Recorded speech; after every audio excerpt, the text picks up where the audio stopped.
오늘 보신 본문은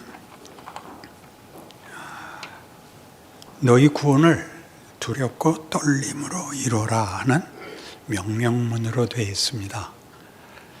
그러니까 우리 기독교 신앙에서 어떤 의미에서 가장 중요한 대목은 구원론이 됩니다. 구원을 받는다는 게 뭐며 어떻게 받으면 어떻게 되는가 하는 것이 가장 중요한 내용인데, 예수를 믿으면 구원을 받아서 우리가 부흥기에 했던 고백대로 당신은 구원의 확신이 있습니까? 그렇습니다. 그러면 오늘 죽어도 천국 갈 확신이 있으십니까? 이렇게 두 번쯤 물어보곤 했습니다. 근데 이 고백이 우리 부흥 시기에는 짚고 넘어가야 할 중요한 경험이지만, 따지고 보면 죽고 난 다음 문제가 아니라 안 죽는 게 문제죠. 예수는 믿었는데, 죽으면 천국에 가는 건 믿겠는데 살아서는 왜 고생을 해야 되느냐 하는 게 풀어야 하는 문제가 이제 한국 교회의 문제가 되었습니다. 코로나를 겪으면서 교회들이 제일 먼저 했던 기도도 빨리 코로나가 끝나고 부흥 시대로 돌아가기를 간절히 한국 교회가 구하고 있고, 또 그렇게 되는 것이 우리에게 복이기도 합니다. 그러나 이 코로나 기간을 통과하면서 더 깊은 이해가 생긴 것은, 그러니까 죽지 않고 살아있는 동안은 뭘 어떻게 하는 것이 신앙생활이냐 하는 것이 실제적인 문제가 된 것입니다. 여기 있는 대로 항상 복종하여 두렵고 떨림으로 너희 구원을 이루라 하는 이 말은 그 위에, 그러니까 2장 5절에서 11절까지 있는 예수 그리스도의 대속적 십자가 사건을 논하며, 거기서 하나님께서 예수로 인한 구원을, 그렇게 베푸신 구원을 하나님께서 영광으로 여기시며 모든 인류에게 허락한 은혜다라는 얘기를 뒤이어 나오는 것입니다. 그러니까 예수께서 우리 죄를 다 속하고 우리는 이제 예수를 믿으면 지옥 가지 않고 천국을 간다 하는 건 알겠는데, 다시 여기 새삼스럽게 항상 복종하여 두렵고 떨림으로 너희 구원을 이루라 이렇게 나오면 이 명령을 어떻게 해석해야 되는지, 신자답게 살아라인지, 신자답게 살지 않으면 죽여버리겠다라고 아직도 구원의 문제가 어떻게 운명으로, 현실로 어떻게 이해해야 하는지에 대한 우리에게 질문을 주고 있습니다. 여기 15절을 보시면, 이는 너희가 흠이 없고 순전하여 어그러지고 거스르는 세대 가운데서 하나님의 흠없는 자녀로 세상에서 그들 가운데 빛들로 나타내며 생명의 말씀을 밝혀 나의 다름질이 헛되지 아니하고 수고도 헛되지 아니하므로 그리스도의 날에 내가 자랑할 것이 있게 하려 함이라 라는 말에는 이제 이 문제를 풀어나갈 어떤 힌트가 보입니다. 너희가 흠이 없고 순전하여, 그러니까 우리의 모습인데, 어그러지고 거스르는 세대 가운데서 흠없는 하나님의 자녀로 빛이 되고 생명의 말씀을 비춰라가 되는 셈이죠. 그러니까 이 문제는 구원을 말할 때 구원이 운명을 말하는 것에 그치지 않고, 또 시작에 관한 것에 멈추지 않고 그 사이에 구원을 얻은 자가 구원의 결국에 도달하는 과정이 있습니다. 구원이란 운명을 다루는 것 이상의 어떤 존재 자체, 그 내용에서의 어떤 가치들을, 그리고 과정들을 갖는다 하는 것을 우리에게 열어놓고 있습니다.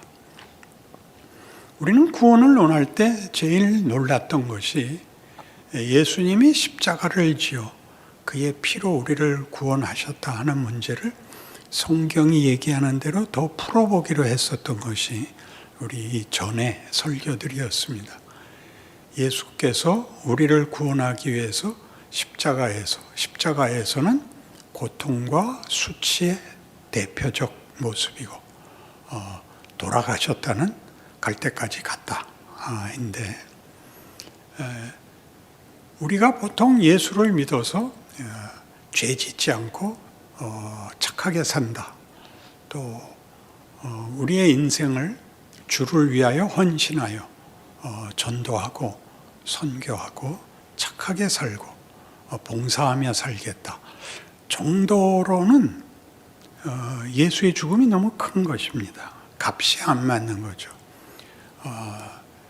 상점에서 신발을 하나 사려고 물었더니 1억 2천만 원을 내라 그러는 것과 같이 세상에 그런 신발은 없을 겁니다. 그러니까 이제 신발로 그 값을 내지 못하면 신발에다 이제 계속 무슨 보석을 박아 놓겠죠. 그런 식으로 예수의 죽음 자체로 우리의 값이 안 맞으니까 우리가 그 죽음에 맞게 어떤 보석이 되고 어떤 값이 나가는 무엇을 해야 된다라는 일에 우리가 조금씩 이렇게 왜곡되는 것 같습니다. 근데 성경이 하고 싶은 얘기는 우리가 예수의 죽음이 가지는 그래서 구원이라는 것이 우리에게 허락된 그 본질, 그 본문이 죄와 사망 아래에 있던 우리를 생명과 성령의 법으로 해결했다입니다. 그러니까 로마서 8장 1, 2절에서 보는 바와 같이 그러므로 그리스도 예수 안에에게는 결코 정죄함이 없나니거든요. 정죄함이 없다는 것은 하나님 앞에 이제 우리는 벌을 받거나 저주를 받지 않습니다. 벌을 받거나 저주를 받지 않는다 그러면 제일 먼저 생각나는 게 멋대로 살아도 됩니까? 이렇게 반문이 나온다고까지 제가 했습니다. 그럼 그게 뭐냐? 모르는 사람과의 관계에서는 법이라는 게 등장해야 되지만 자식과 부모의 관계에는 법이라는 게 등장하지 않고 거기에는 혈육이라는 관계가 등장을 합니다. 혈육은 자식이 아무리 잘못해도 부모는 자식을 죽일 수는 없고 자식은 부모를 죽일 수가 없습니다. 부끄러워할 수는 있어도 죽일 수는 없고 끊을 수도 없습니다. 그러니까 성경이 하나님이 베푸시는 구원을 은혜라 그럴 때 은혜라는 말이 어떻게 등장하느냐 할 때 그것은 믿음이다 그래요. 믿음은 우리가 선택으로 오해하는 적이 많은데 믿음은 선택이 아니라 다른 것이 자격과 조건을 요구하는 것과 대비된다 이겁니다. 그것은 자격도 아니고 조건도 아니며 혈육 간에서 가지는 것 같은 관계의 친밀성, 연합성 때문에 하나님은 예수 안에서 우리를 끌어안아 우리와 당신을 다시는 분리하지 않겠다를 믿음이라고 합니다. 우리로서는 그렇게 척 이해가 가는 게 아닌데 그 조폭들 세계에서도 그들의 관계를 유지하는 것은 법이 아닙니다. 법으로는 조폭이 성립될 수 없는 것이죠. 폭력을 쓴다는 것이. 그래서 그들이 자기네 조직을 유지하는 힘은 의리에 있습니다. 의리란 옳을 의자인데 그 옳을 의는 보통 뜻의로 바뀌어야 맞습니다. 그 의리는 뭐냐면 우리는 한편이다. 같이 살고 같이 죽는다입니다. 맞고 틀리고를 따지지 않겠다. 이게 의리입니다. 그러니까 하나님이 예수 안에서 우리와 의리를 지키기로 합니다. 나는 결코 너를 버리지 않겠다. 너도 나를 버리면 안 된다. 이렇게 묶어놓은 것이 말하자면 구원입니다. 그래서 로마서 8장 1, 2절을 인용하는 것 같이 그 7장 25절에서 나온 오라 나는 곤고한 사람이로다. 내 마음으로는 하나님의 법을 내 육신으로는 죄의 법을 따르노라. 이 사망의 몸에서 누가 나를 건져내랴에 대해서 예수가 오셨잖냐. 예수가 오셨지 않냐가 어떻게 답이 되냐. 내가 이 갈등 속에 있을지라도 하나님은 나를 다시는 죄와 사망이라는 기준을 가지고 보지 않겠다고 했다. 그것은 생명과 성령의 복으로만 보기로 했다. 부모가 자식에게 요구하는 것은 훌륭해져라입니다. 훌륭해져라. 그 훌륭해져라는 말하자면 우리가 지지고 볶는 것 같은 현실, 일상이 무엇을 하는 기간인가를 알게 합니다. 흠 없는 자로, 순전한 자로 어디에 보내지냐 하면 하나님의 자녀로 부름을 받은, 구원을 얻은 우리가 어그러지고 거스르는 세대 가운데서 하나님의 흠 없는 자녀로 빛과 생명이 되어야 되는 겁니다. 왜 여기다 넣냐 이거죠. 전도를 위해서, 선교를 위해서 그러면 물론 답이 되지만 그것은 입구에 불과합니다. 이 하나님이 우리를 이 속에 넣어서 그의 구원받은 자들에게 어그러진 세대와 거짓된 세계 속에서 순전한 자를 만들고 흠없는 자를 만들어 빛과 생명이 되게 하는 이 일이야말로 구원이 목적하는 것이고 구원이 요구하는 내용이 된다. 이런 말입니다. 그러니까 우리가 쉽게 예수님이 피 흘려 우리를 위하여 허락하신 구원은 다시는 죄 짓지 말라는 거다. 지난 죄는 다 지워버리겠다. 회개하면 지워버리겠다. 이렇게 간단한 얘기가 아니라 그 과정이 어떤 의미에서 필수적일 수밖에 없는데 너희를 집어넣는 것이다. 이런 얘기가 됩니다. 인상을 팍팍 쓰고 있는 이유는 기대와 다르기 때문이겠죠. 로마서 12장에 가봅시다.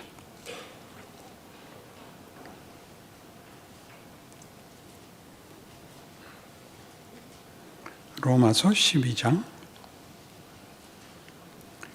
1절 2절을 제가 보겠습니다. 그러므로 형제들아 내가 하나님의 모든 자비하심으로 너희를 권하노니 너희 몸을 하나님이 기뻐하시는 거룩한 산제물로 드리라. 이는 너희가 드릴 영적 예배니라. 너희는 이 세대를 본받지 말고 오직 마음을 새롭게 함으로 변화를 받아 하나님의 선하시고 기뻐하시고 온전하신 뜻이 무엇인지 분별하도록 하라. 이렇게 1, 2절만 딱 읽으면 여러분 마음에 당장 그래 착하게 살아야 돼. 순종하고 살아야 돼. 경건하게 살아야 돼. 라고 금방 답이 떠오를 것입니다. 그러나 이 답들은 다 일종의 추상명사로서 현실적으로는 적용이 대단히 어렵습니다. 착하게 살아야 된다는 말은 우리가 보통 알고 있는 윤리도덕에서도 요구하고 있는 일이고 기껏 찾아와도 죄 안 짓는 게 답니다. 그러니까 성수주의라고 구역 모임에 빠지지 말고 정도나 됐지 그 이상 현실 속에서는 어떻게 신앙생활이 이루어지고 있는가라는 이해까지 우리를 이끌지 못하는데 그 다음 구절들 3절 이하를 제가 또 읽을 테니까 이게 무슨 말인가 보십시오.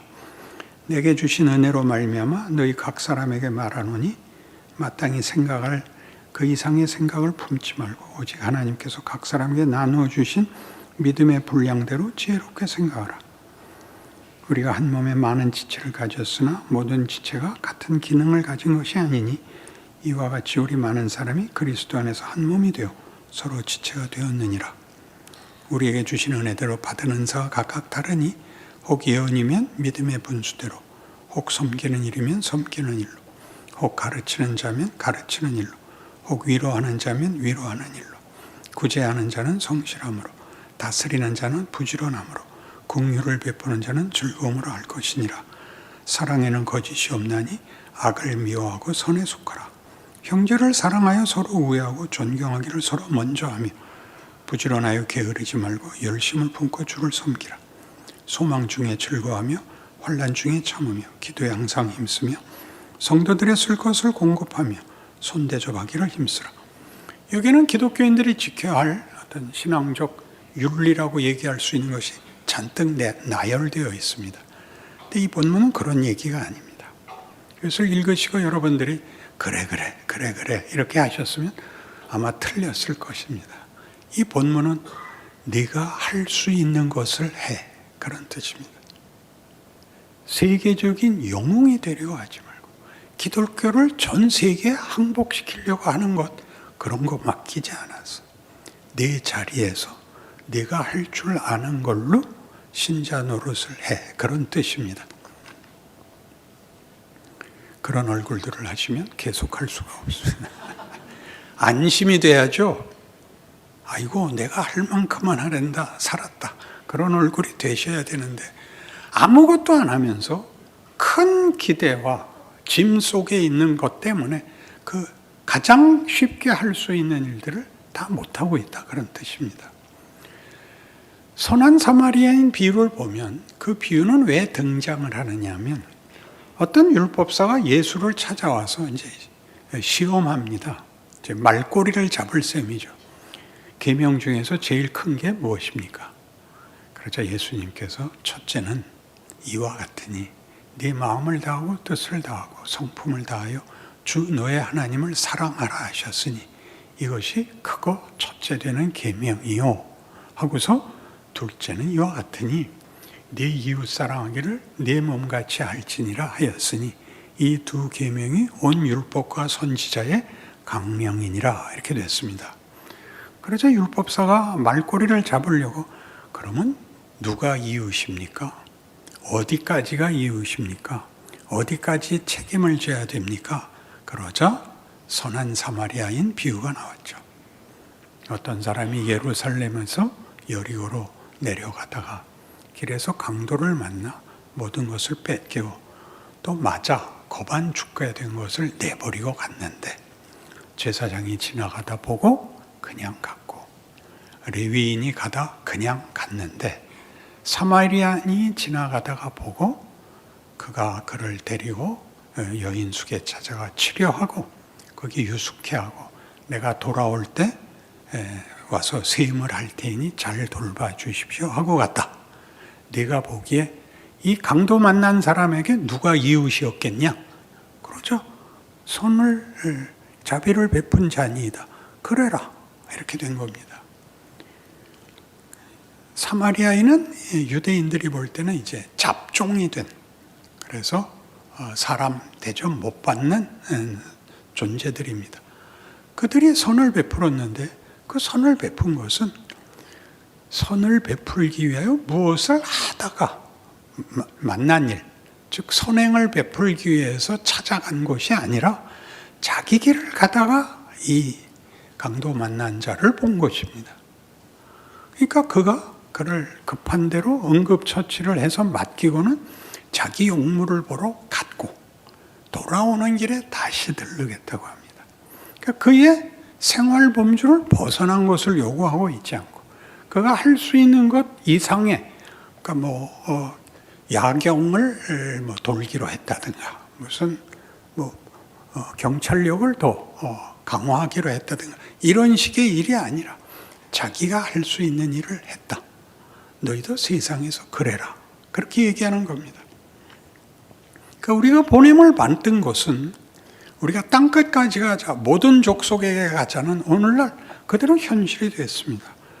이스라엘에서 볼 때 여기는 가장 먼 것입니다. 오죽하면 이게 유럽식 표현에서 극동이죠.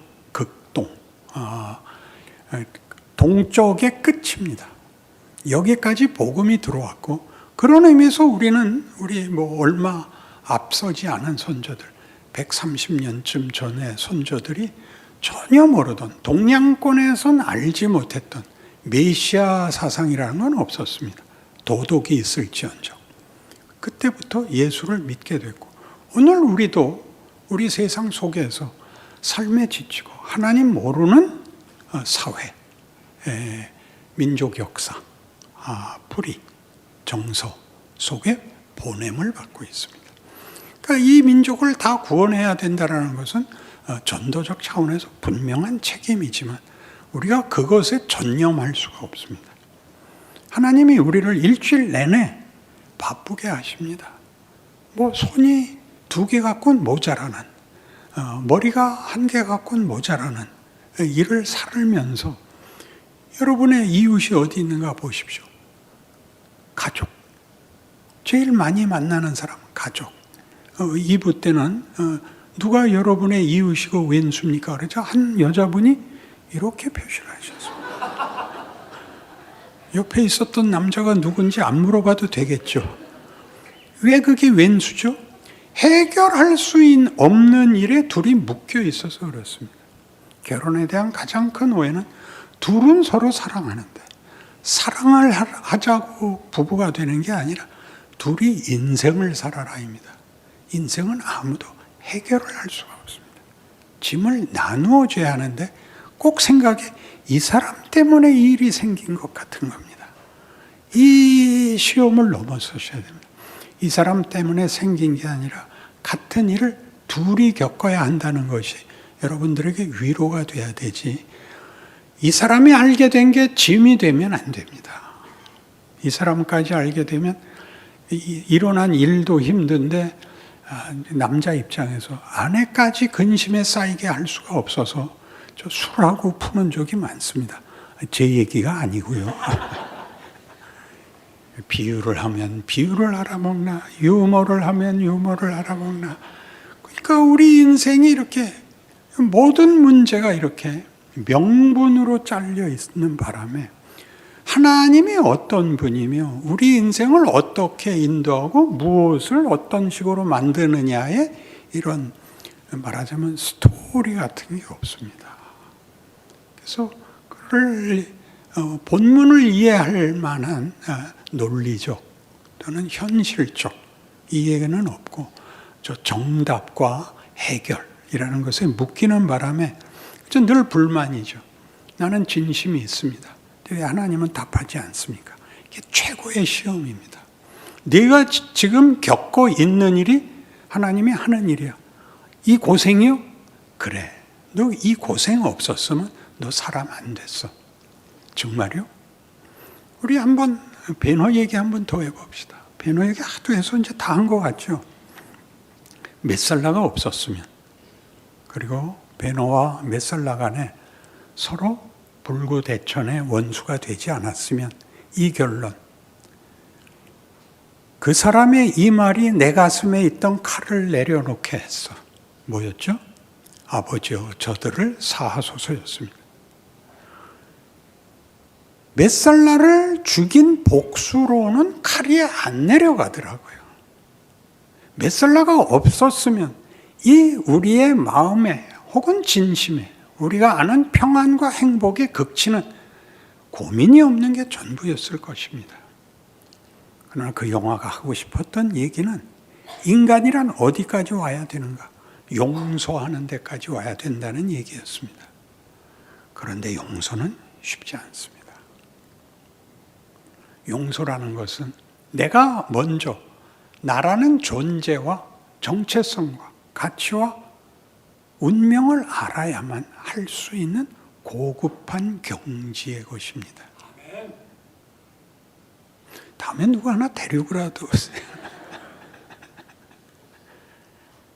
우리가 하나님이 그 아들을 십자가에 못 박는다는 것은 우리에게 하나님이 누구신가를 설명하는 하나님의 방법입니다. 우리는 하나님쯤 된다면 전지전능하시며 무소부재하시며 모든 권력과 창조와 섭리와 심판의 주인이 권력과 권위로 고함을 지르면 될 일을 뭐 때문에 이렇게 하시는가에 대해서 놀라야 되는 것입니다. 하나님은 우리에게 자신을 납득시키려고 이렇게 애를 쓰십니다. 어디까지 가야 너는 내가 너를 사랑한다는 걸 알겠어? 내가 공포가 아니라는 걸 어떻게 하면 알아듣겠어? 네 마음을 열고 네가 그냥 편안하고 아무것도 아닌 것이 되기를 원하는 그 마음을 어떻게 해야 한 계단 올라가게 만들겠어?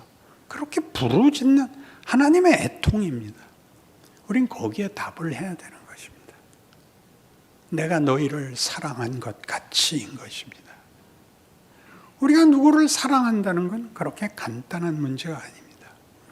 사랑은 아시는 대로 환상이 아니며 정열도 아니며 제일 먼저 기억할 게 뭐였죠? 오래 참는 거였습니다. 무례히 행치 않는 것이었습니다.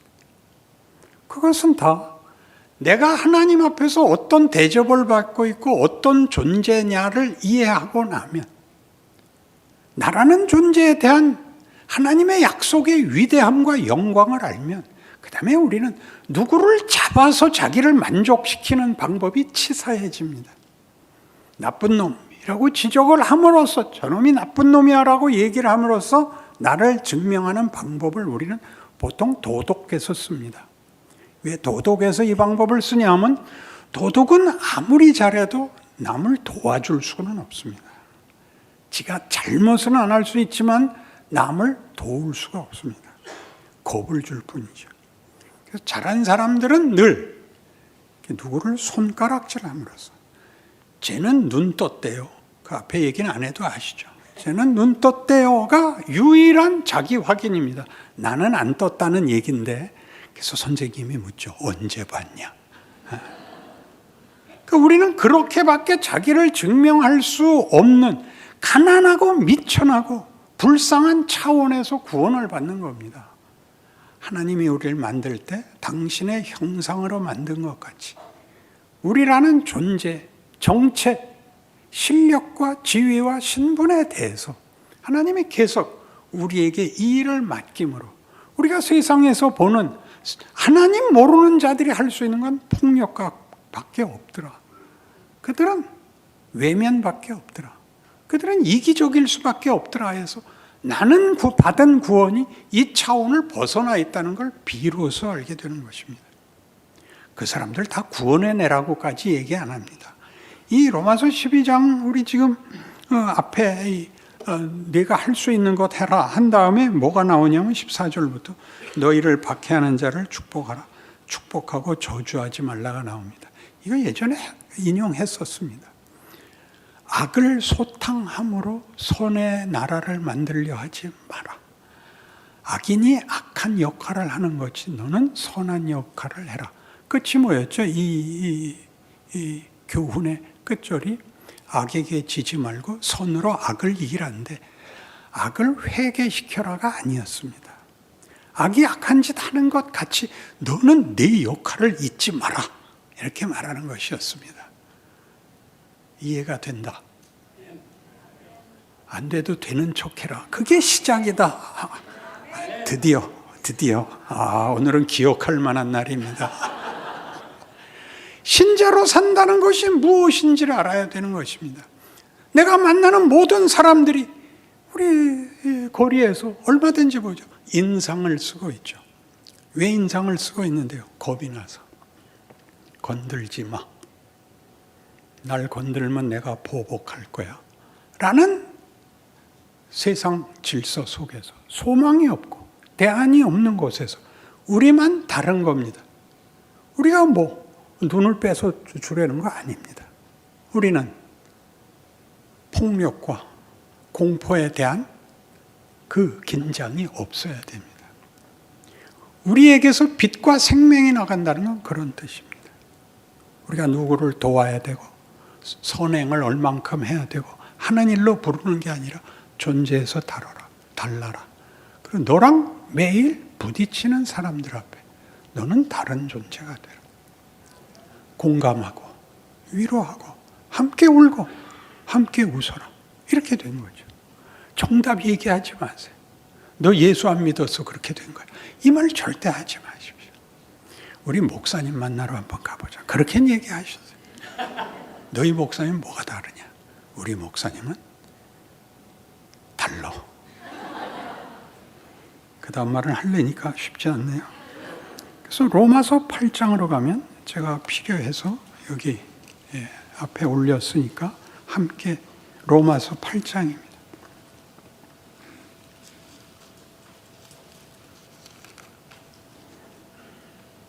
18절에서 30절까지 같이 천천히 읽겠습니다.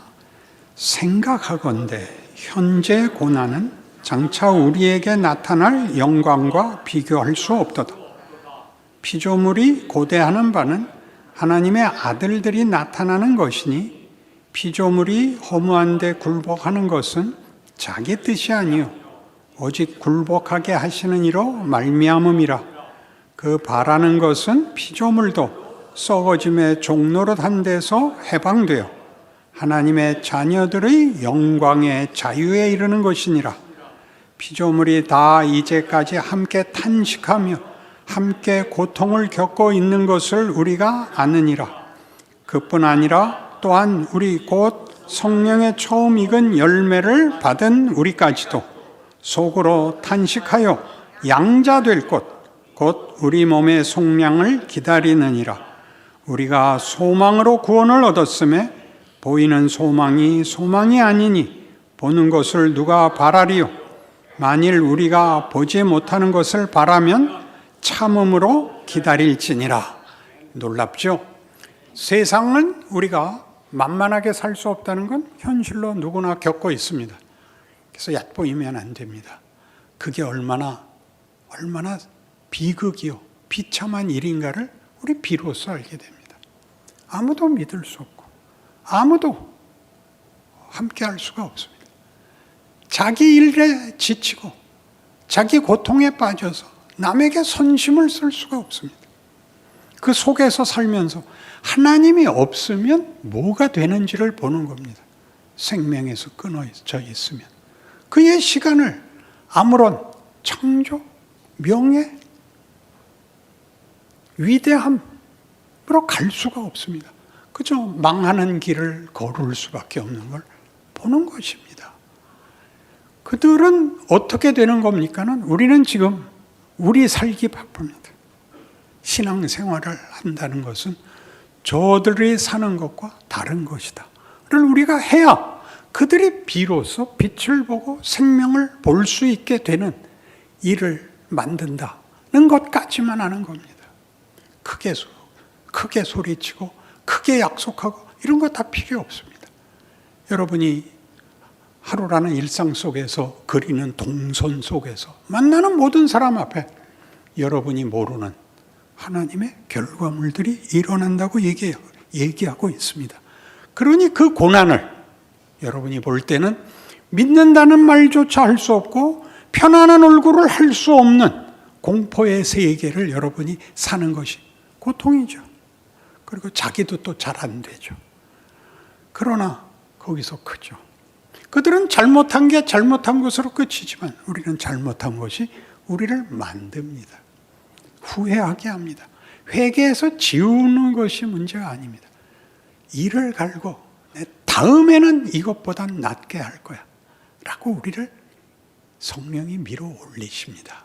그래서 이 고난은 이런 두 보험이 들려 있는데 그 다음 구절들입니다. 26절부터 또 봅시다. 이와 같이 성령도 우리의 연약함을 도우시나니 우리는 마땅히 기도할 바를 알지 못하나 오직 성령이 말할 수 없는 탄식으로 우리를 위하여 친히 간구하시느니라. 마음을 살피시는 이가 성령의 생각을 아시나니 이는 성령이 하나님의 뜻대로 성도를 위하여 간구하심이니라. 우리가 알거니와 하나님을 사랑하는 자 곧 그의 뜻대로 부르심을 입은 자들에게는 모든 것이 합력하여 선을 이루느니라. 하나님이 미리 아신 자들을 또한 그의 아들의 형상을 본받게 하기 위하여 미리 정하셨으니 이는 그로 많은 형제 중에서 맏아들이 되게 하려 하심이니라. 또 미리 정하신 그들을 또한 부르시고 부르신 그들을 또한 의롭다 하시고 의롭다 하신 그들을 또한 영화롭게 하셨느니라. 두 개의 보험이 있는데 하나는 성령입니다. 성령을 보내십니다. 우리의 보증입니다. 우리의 존재와 운명의 보증이십니다. 그리고 또 하나는 하나님의 의지입니다. 하나님의 우리를 먼저 준비하시고 부르시고 그 과정을 인도하십니다. 실패하나 안 하나 보려고 심사하려고 과정을 주는 게 아니라 초등학교 졸업하면 중학교 가고 중학교 졸업하면 고등학교 가듯이 우리의 인생을 다음 단계로 이렇게 인도하십니다. 그런데 그 인도함이 얼마나 재밌게 되어 있냐 하면 예수로 맏아들이 되게 하기 때문에 맏아들은 밑에 동생이 많은 것입니다. 우리 모두를 그 뒤에 형제 자매로 만들겠다는 하나님의 의지와 고집은 너무나 놀랍습니다. 믿어지지가 않습니다. 그래서 끝줄 30절을 보시면 또 미리 정하신 그들을 또한 부르시고 부르신 그들을 또한 의롭다 하시고 의롭다 하신 그들을 또한 영화롭게 하셨느니라. 이 말들은 다 완료형입니다. 문법상 헬라어 문법상 완료인데 아직 성취되지 않은 것을 완료된 것 같이 우리에게 약속하십니다. 그분이 우리를 미리 정했다는 것은 조건 없을 때, 자격 없을 때 불렀고, 부른 우리를 의롭다 하셨고, 의롭게 한 우리를 영화롭게 하는 것이 아버지의 뜻입니다. 인생의 어려움을 당하실 때마다 하나님이 일하고 계신다. 내 실력을 확인해 보자. 미흡한 것을 울고불고로 슬쩍 넘기지 마시고 한 걸음씩 나아지시는 복되고 신비한 인생이 되시기를 바랍니다.